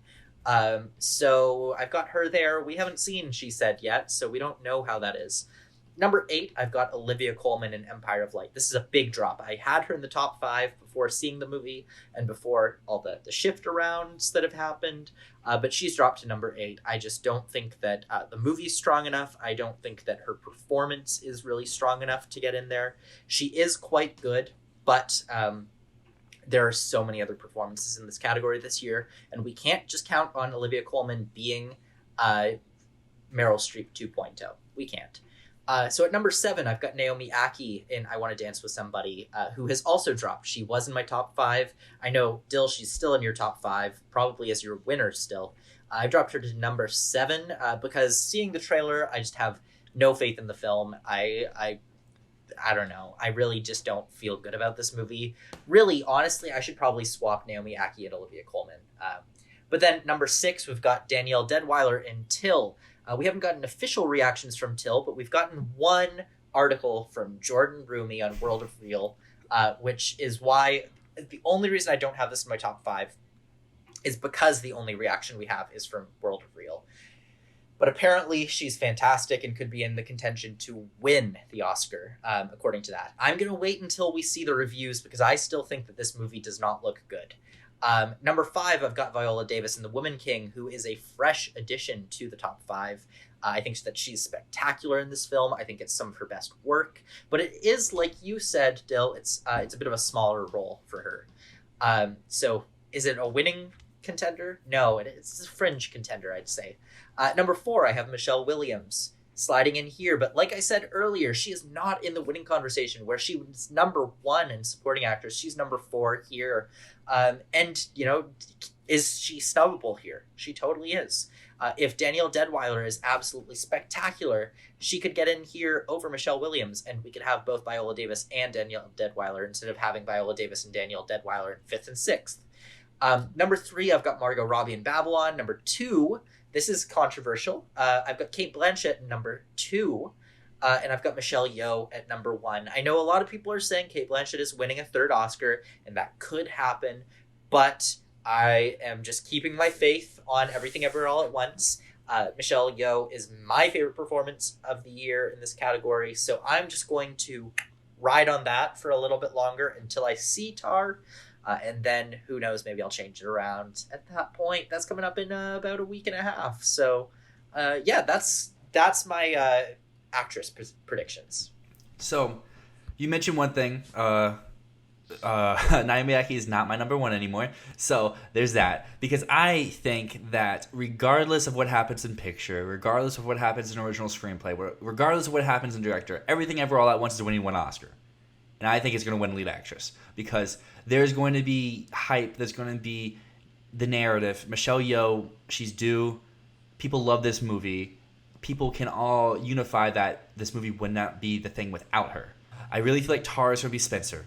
But I just feel like when this movie hits the general public that it's going to shoot down just like Spencer did. And I know like there's arguments like, oh, well, it hasn't done it yet, but it hasn't shown to general audiences yet. And there has to be a reason why Focus is putting this out the first week of October, and they're not waiting to hold it for later.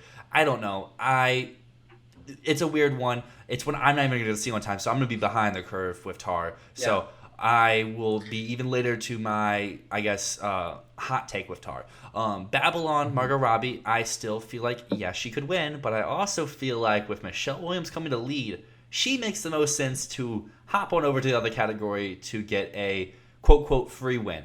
It's September. We can't really say a free win, but there's always been reports that she lead, as she supporting. It makes the best sense not to switch her. No one's seen the movie, so what's really stopping them? I like your list. We have the same exact top 10, except I have Carey Mulligan instead of Zoe Kazan, but that's only because Gold Derby has them both. Once Gold Derby moves one, I will move the other. I think they're both in the 10 whatever category they're in. It's just who's lead, who's supporting. But I mean, with Michelle Williams being lead, Carey Mulligan's the bigger name, and it would make more sense for her to go supporting, and it could be a little bit higher.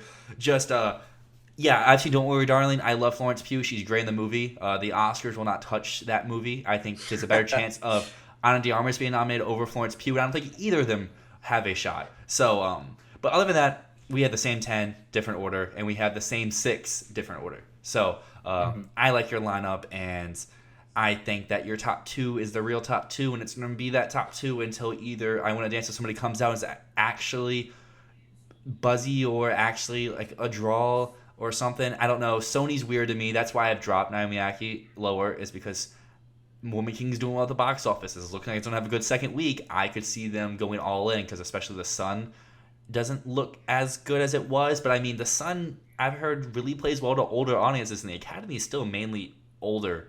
So I feel The Sun could be that surprise, like, hey, remember when this movie was panned? Well, guess what? 6 nominations on Oscar morning. We got picture, we got actor, we got supporting actress ×2, we got screenplay, we got editing. Do I think that will happen? No, but I wouldn't rule it out of the gate. I see a lot of people in our Filmball game trading The Sun for basically nothing. I would not be so quick to pull the trigger there. I wouldn't really trade anything now until unless you really love the deal you're getting.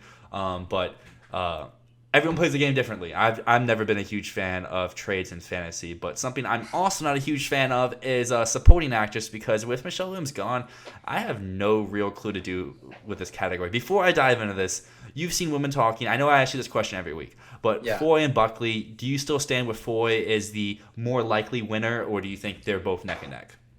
I do, and I don't want to jump too much, because I'm going to let you say what you want to say about Women Talking, but Foy is winning. That's just what's happening. I know some people are like, oh, but Jessie Buckley is so good. Like, yeah, she's good, but like Claire Foy's character goes in on this. Like, Jessie Buckley her character is very antagonistic. She's always on the back foot. She's always protesting against what the others are doing, while Claire Foy is an active character. Literally, the first thing that we see Claire Foy do in this movie is chase a bunch of men away with a fucking scythe. So, like, I don't know. I think that her character's so active and so angry, and there's so much going on there that she can win. But I'm gonna let you say what you want to say about them, because I know that you, a little spoiler for everyone, you don't have one of the Women Talking women winning.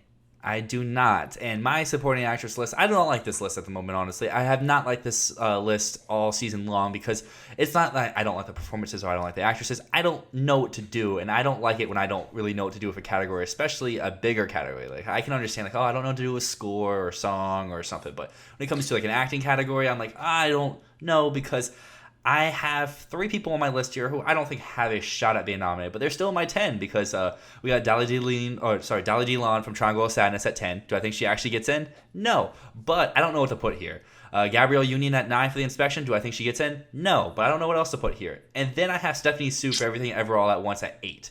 People think she's getting in, but I think that if someone's getting in from this movie, it's the one that the Academy wants to nominate, and it's someone that's very long overdue, and someone that really shines in their very small, limited role, and that's Jamie Lee Curtis, because everyone who's seen this movie likes her. Even if they don't like the movie, they like her. And that goes to the older audience, what I was just talking about with The Sun. They're still going to like Jamie Lee Curtis, even if they think Everything Ever All at Once is too weird. And I feel like, especially with how wild and how open this category looks, I don't really see why she wouldn't get in, other than that she's not the bigger supporting actress player. But sometimes the bigger player, just like to last year of Belfast, doesn't get in. They go with the name, and they go with the person who they want to see nominated. And I think Jamie Lee Curtis is way better than Judi Dench was, but I mean, who knows? So I have, like I said, Stephanie Sue at 8, Jamie Lee Curtis at 6, and I have Hong Chow in between them at 7. I have Janelle Monáe at 5 for Glass Onion. I don't know what to really do with this performance, because I feel like there's a few avenues. I don't feel like there's a winning avenue here, but I feel like there's a for sure nomination. Like one of those people every year who, like, I know they're getting nominated, but they're not winning. Or I see this not getting nominated really anywhere. I don't know which one it is, but at the moment, it's my number 5. I then have... Okay. Oh, can I actually... I want to butt in here, because she can win. She's Maria Bakalova. that's what she is in this category. Sorry, not sorry. I'm just going to correct myself. Janelle Monáe uses they them pronouns, so they are a force to be reckoned with in this movie, and it reminds me a lot of Maria Bakalova. Because Maria Bakalova was in a film that was not a Best Picture contender, that was nominated for Adapted Screenplay, but did not win. But Maria Bakalova came so close to winning the Oscar. So close. If Yoon Ye-jung was not there, it would have been locked and ready. Maria Bakalova was the critic favorite, and Janelle Monáe, what they do in this film is so incredible. And I think that no matter how people feel about Glass Onion, no matter how the Oscars react and how much they nominate the film, Janelle Monáe is a standout in a way that could give them an avenue to the trophy. See, that's just my issue with this, is Bakalova couldn't in such a weak year. This is such a stronger year for movies in general. And I don't know. But what I just said this category is weak. So, like you said, Monáe has an avenue.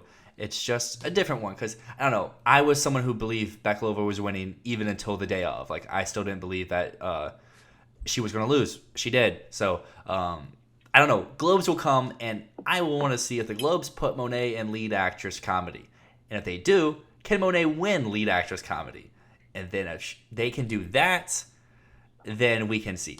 But that moves us to number 4, Carrie Condon, Banshees of Inisherin. This is a movie that a lot of people are loving, and I don't see where this gets in below the line. So if it's getting Best Picture hype, it needs more above the line nominations. Yes, it could get lead actor, supporting actor, screenplay.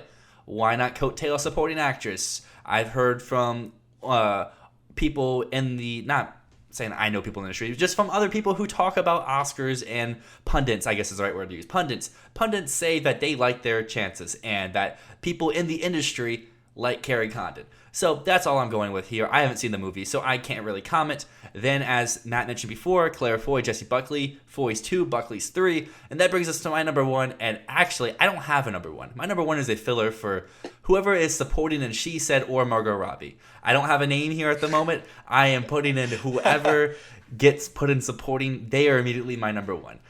Is that a cop-out? Yes. But that is what I decided to do because I don't know what to do here. And I feel like I should shoot for the stars and take whoever the Academy Lords, I guess, decide to bless us with in this category. Because they took away our winner. They took away our victor.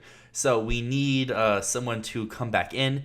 And I don't have a name for you at the moment, everyone out there listening. But could it be Zoe Kazan? Could it be Carey Mulligan? Could it be Margot Robbie? I guess we'll find out eventually. I feel like we'll know category replacements by the end of October, probably for most movies. Babylon may be later because it doesn't come out until technically Christmas, or January 6th if you're in other places. So I guess we'll find out then. But we are running super long here after we said last week we were going to have a short episode. So I feel like everyone knows supporting actress is a mess. There's not really much more I can say. So I feel like it's time to dive into everyone's favorite topic of the week, Best Picture. And this week we are with Matt because a lot has changed since the last time that I know that we went over your Best Picture 10. Yes, so I'm going to just rattle off a few films that were on my Best Picture, like top 40 or so, which are now not on there. I think I had 50 films before TIFF on my list, and now I have 36 films on my list. I'm not going to go through all of those, but I will go through the ones that have dropped off my list, and that is After Sun, Broker, Blonde, Causeway, Cha-Cha Real Smooth, Decision to Leave, Don't Worry Darling, The Good Nurse, The Greatest Beer Run Ever, The Inspection, My Policeman, and The Wonder. All of those films none of them were super high up for me recently, but I've just whittled it down, and after TIFF and after seeing how different things are being positioned, I am cutting those films off the list for good. So I'm going to rattle off some films here. I'll go for some that are rising, some that are falling. One that's rising at number 36 right now, I have Emancipation. Woo! It's my bottom film on my Best Picture list, but I have it here just in case because Will Smith, this movie is coming out this year. It's now been confirmed, so it's worth just having on the list until it's confirmed otherwise. I also have All the Beauty and the Bloodshed rising up to number 27 after it won the Golden Lion. It has some chances. If any documentary could make it into Best Picture, this could be the first one. But who knows? Dropping down to number 22, I've got I Want to Dance with Somebody. Zero hope for this film. The trailer just did not do it for me. We've talked enough about that. Doesn't do it for me. 21, I've raised Till way up. Those first reactions, again, they're from Jordan Rumi, so I can't fully trust them, but they might be something. We're going to wait 1 week and we'll know. At number 20, I'm raising 13 Lives up as other contenders are whittled away. Amazon has nothing else. I could see a world where this slowly somehow creeps its way into the awards season. At number 19, Empire of Light. This is a film that, like you said with The Sun, older audiences could resurrect Empire of Light. We know that critics don't like it. We know that audiences don't like it. But you know who does like it? All of the old people that I talked to at TIFF.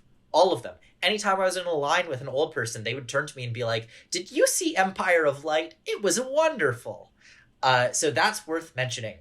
Number 18, I've got Triangle of Sadness. It's just dropping and dropping and dropping. I don't see any avenue for this right now, but it's still worth having on the list. 17, Black Panther Wakanda Forever. I can't wait to see this movie, but I'm cautious.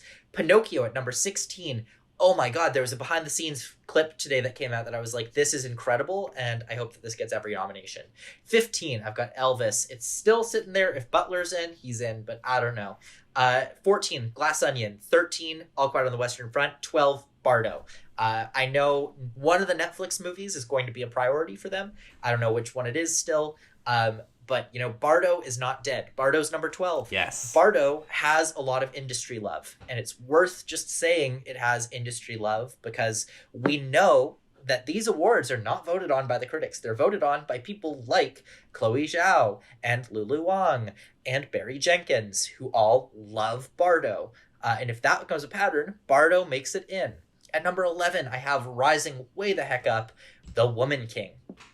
Never would have thought that this would be a fringe Best Picture contender for me, but oh my god, it is. And I think it would be a worthy nominee. Would I nominate it? No, but I would love to see a film like this get into that conversation. Then at number 10, I've got, this is my actual top 10 right here now. Thank you for bearing with me through that. But number 10, I've got The Whale from A24. Argument for this one is that if Brendan Fraser is the lead actor frontrunner, the movie needs to be in Best Picture, even if it's a coattail. The comparison point for this movie is Darkest Hour, which is a film that no one expected to get into Best Picture, but then it did because Gary Oldman was so strongly in Best Picture. Not Best Picture, Best Actor. And so this is a film like that. Or King Richard last year. Would King Richard have gotten nominated if not for Will Smith's performance? Probably not. The Whale is the same thing. If Brendan Fraser is winning, this is getting nominated. And I guess you could say the same thing for Elvis. So if the conversation changes, Elvis could be in. Then at number 9, I've got Avatar: The Way of Water. I think that there's a wave of hype for Avatar right now with the re-release. I'm seeing a lot of people rewatching the film and reconsidering it. People who previously did not like the film are now really, really loving the film, which I think is great. Avatar is highly underappreciated for such a big film. And so I'm really excited for the sequel, and I think that it has moved up quite a lot, especially because Disney/Fox is they can have 2 contenders here. At number 8, I've got Tar. Could it still be Spencer? Yes, but the reviews haven't dropped yet. I think it's only at like 98% on Rotten Tomatoes now, which is wild at this point. So we're going to see this one soon. But it is my number 8. It's teetering on the edge. Number 7, She Said. This one hasn't premiered yet. It could go up, it could go down. I don't know which one, but we're going to just wait on that. Number 6, I have The Banshees of Inisherin. This is a film that I really liked. I didn't absolutely love it head over heels. I don't think it has a chance of winning, and I think that its nomination potential is very small. I think it gets acting. It gets Farrell, Gleason, maybe Carrie Condon. She didn't do it for me, but like, sure, I guess people love her. And it gets screenplay and maybe score, and that's it. Top Gun Maverick at number 5. This movie is not dying out. This is going to get so many nominations, and I think that I know Austin, who's in our league, has been talking pretty big on Top Gun Maverick for a while, saying that we're all underappreciating it. And he was the Coda whisperer last year and called that people were underappreciating Coda. And I think that we're going to say the same thing about Top Gun Maverick. Number 4, got Babylon. Trailer, great, but like it's not my top 3 because I don't think it's winning one of the big 3 prizes. Which brings us to number 3, Women Talking. It's winning adapted screenplay. It's winning supporting actress, Claire Foy. That strengthened it a lot. Getting that supporting actress win, presumably, that gives it a winning package. Number 2, I've got The Fabelmans. It is the front runner right now. Technically, if you were smart and not like me, you would have this at number 1. Just because this is the front runner. It is undeniable this is the front runner. But I'm sticking with my my guns, and I'm saying that it's going to fall off at the last minute. It's going to be the front runner until people get tired of it being the front runner, which means that number 1 is still Everything Ever All at Once. I don't know how many times I can say this on the show. This is just how I think the season's going to play out. But technically, if I was ranking like their actual odds right now, The Fabelmans is number 1, but I just don't think it's going to go the distance. I mean, I fully agreed with you all year. While I have a different movie filling in that replacement hype because it comes out at the perfect time for when the hype would die on a frontrunner and a new one would need to emerge, I still don't think the Fabelmans goes all the way. And honestly, the Fabelmans isn't even at my 2 slot. I think Women Talking is the frontrunner at the moment. But that is because I have it winning screenplay. I have it in my top 3 for directing, and then you should have it for supporting actress. Well, technically, what are you doing? Technically on my list, it technically is number 1 because I don't have someone above it. I just have a placeholder for whoever ends up maybe going there, and someone could maybe just not go there, and we never know. But I like your best picture 10. You have the She Said ladies over. You have the women from She Said over Claire Foy. What are you talking about? I do, because I think that She Said, at least at this moment, could be a top 5 contender, or it could be a bottom out of like 15 out. Yeah. We'll find out in like 2 weeks because it's at New York Film Fest, which happens, I think, in the beginning of October, somewhere around there. Yeah. Well, I also want to ask, when is the Virginia Film Festival? That is the first week of November, because for some reason we are super late, so I still have a long time, and a lot of these movies will be out before then, so I really have no clue what we're getting this year, because normally we get Netflix's biggest thing, but I mean, Bardo will hit like theaters like around that time, maybe even around that time. You'll get Glass Onion then. Yeah, I'll probably get Glass Onion. I normally get A24, so I'll probably get The Whale. And I'm trying to think in years past, like we got Minari, we usually always hit Netflix as like big 2 or 3. So I mean we'll probably get like you say, Glass Onion. You will get Women Talking, which means that when you see Women Talking, we can talk about how Claire Foy is winning. Yes, sure. But by then, maybe, who knows, Margot Robbie could be back or could be supporting, and Michelle Williams could get reverted back. Who knows? Overall, I like your 10. I am still Team Bardo. I still think Bardo is in it for the same reasons why you said it's at 12. I've said this on our server. I've said this on Reddit. I've said this anywhere where someone will listen. People in the industry love this movie. They love Inuyuritsu. They are going to bat for this movie. Netflix, while people are saying should be their push, I don't think Netflix pushes that, because I don't think they have the angle for that. And Netflix is all about angles. Last year we saw Power of the Dog, Jane Campion. It's the return to cinema. Before then it was Mank, and how David Fincher's going back to the 1920s, and then before that it was Roma, and here's Caron's childhood upbringings. They always have a story to tell with their main push. And they don't have that with anything other than Bardo this year. And Bardo, like you said, Barry Jenkins has seen this movie 3 times. I haven't seen this once, and he's seen it 3 times, and he's loved it every time. Even most people's best actress frontrunner, Cate Blanchett, said she loved this movie. A lot of people who are very respected in the industry are talking about how much they love this movie. And if they love it, I'm sure more people do too that just don't verbally want to say it. We had talked about in the past what's going to be this year's Jojo Rabbit, that movie that premieres at a festival that people don't want to admit they like but actually do. And I really feel like the more that we go on, Bardo is going to be that movie. Bardo is going to be that movie that people don't want to admit they like, but they do, and it gets all the way to Best Picture. Will it win anything? Probably not. I think that's the only thing this could win is international at this moment. But it could get its way, I still think, to like 6 nominations. It could get picture, it could get director, it could get lead actor because of how weak that category is, international, cinematography, and something random after that. Maybe it's a score, maybe it's an editing, maybe it's something, who knows. But I still don't, like you said, I don't think that movie's dead. and I would be different than you. I would have that in Over Tar, and then I would have Elvis in Over the Whale because I still have Austin Butler as my leading for actor. But overall, we agree most on everything. I've always been Maverick's getting nominated for picture, and I honestly think in a field of 5, Maverick would get in a field of 5. Yeah. Yep, I agree with you. Yeah, I completely agree with everything you said, especially about Bardo. Now, I want to thank everyone for sticking with us through another long episode. Hopefully, we will have cut it down a little bit, but right now we're over 2 hours here in the recording. So hopefully the actual episode is a little bit shorter than that. But thank you all for tuning in to this episode. I promise we won't have 5 films to talk about next week, so it actually will be shorter next time, because last time we said it would be shorter, and then we had to talk about Blonde, Barbarian, Woman King, Moonage, Daydream, and Pearl.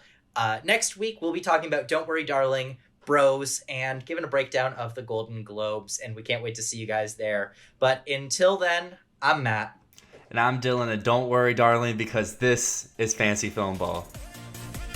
Thank you for tuning to this episode of Fantasy Filmball with Matt and Dyl. Keep up to date with us on Twitter at @FFilmball. Subscribe to us on Apple Podcasts, Spotify, or wherever you prefer to listen to podcasts. We even upload a video format of the podcast to YouTube if you want to see our faces. Thank you for listening to this episode of the show, and come back next week.